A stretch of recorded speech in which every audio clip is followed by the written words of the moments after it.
An economist who wanted to reform and an intellectual who chose to lead. A liberal from South Dublin, a member of the elite, but a man who somehow appealed to much of the entire nation. At times bumbling, often brilliant, a dominant figure of his generation known to the country merely as Garett.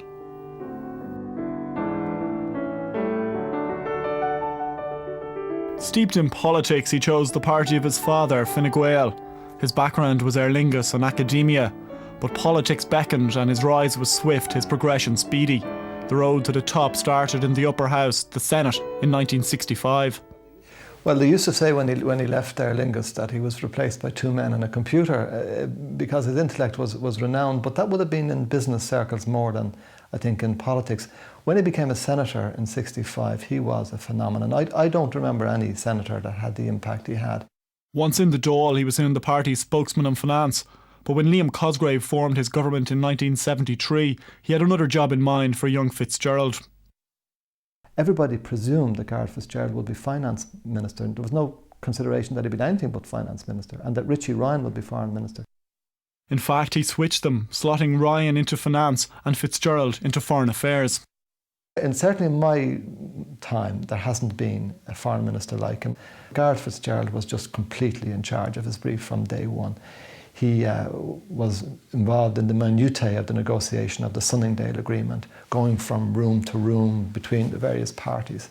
And then, of course, he was the foreign minister in Ireland's first presidency of the European Union. The facts are that the only prices that are going to rise significantly are the prices of the particular farm products which Irish farmers produce, and they will then be the main beneficiaries of these increases: beef, mutton, cheese and butter. Europe and Garett FitzGerald was a relationship that would survive throughout the rest of his political career and thereafter. He campaigned on the treaties, he argued on the merits of integration. Not alone did he contribute to debate, he often led it. Voters should reject falsehoods emanating from extreme right and left and treat with contempt the insult to their intelligence involved in the untruths being produced on this subject.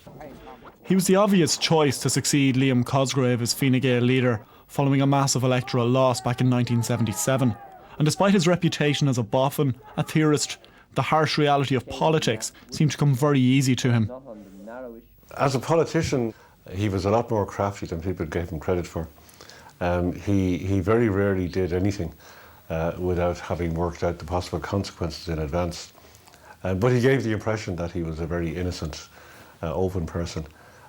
He was more crafty than that, in a positive sense. By 1981, he was Taoiseach, but it was a minority unstable government. He faced problems in the north, where he refused to meet the family of Bobby Sands, the hunger striker, and difficulties in the economy, forcing him to make an unpopular budget. The government fell, but 3 rapid-fire elections later, Garett was back, and he was popular. I remember out at one meeting in my constituency in the gymnasium in Clare Road Vocational School. This was just one. There were a lot of meetings like this.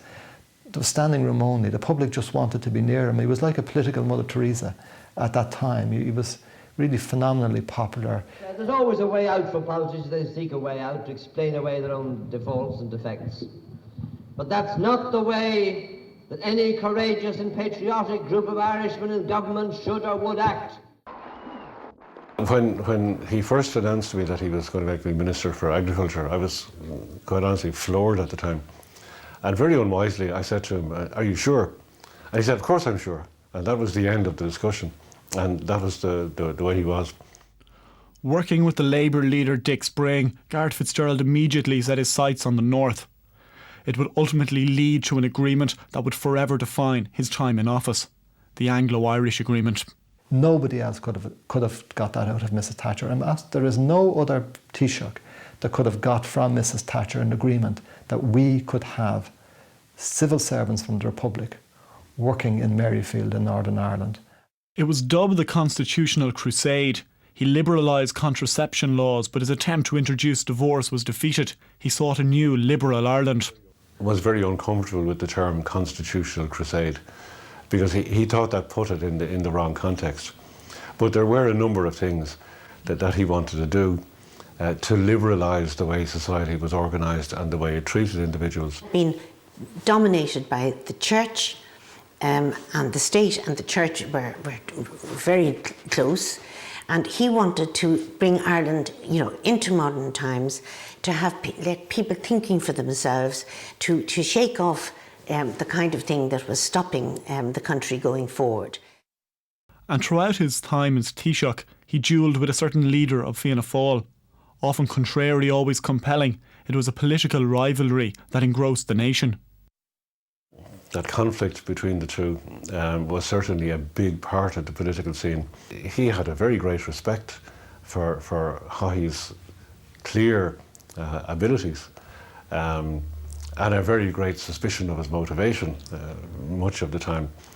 But Garett was the kind of person who could oppose you very, very strongly with great determination without it being, as the cliche would have it, personal.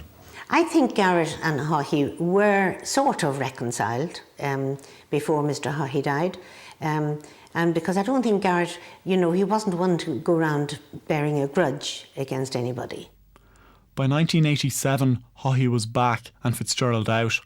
He immediately stood down as leader of Fine Gael, replaced by Alan Dukes, and he didn't contest the next general election either. It was the end of his career in active politics. He was confident, intelligent, and he rarely chose to hide either. But those who knew him talk of a man committed to Ireland, its people, and the betterment of both. I think people responded to the warmth of his character.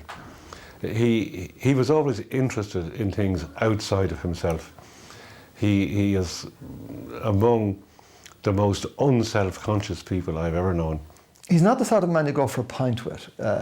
He wasn't particularly interested in sport, but he had a great grasp of anything intellectual, and he had a great stamina. He returned to academic life, becoming Chancellor of the National University of Ireland, even conferring an honorary degree upon the actor Martin Sheehan.